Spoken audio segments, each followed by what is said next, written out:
بسم الله الرحمن الرحيم. تبارك الذي بيده الملك وهو على كل شيء قدير. الذي خلق الموت والحياة ليبلوكم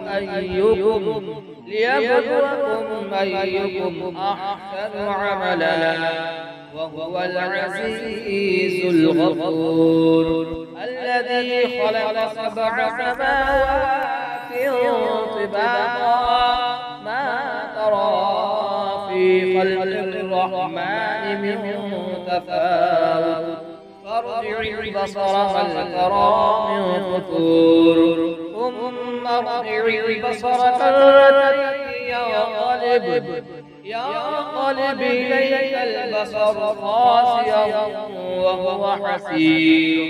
ولقد زينا السماء الدنيا بمصابيح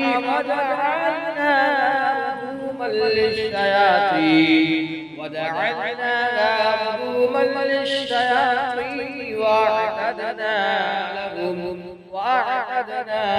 لهم عذاب السعير. وللذين كفروا بربهم عذاب جهنم وبئس المصير. إذا ألقوا فيها سمعوا لها شهيقا وهي تفور تكاد تميز من الغيظ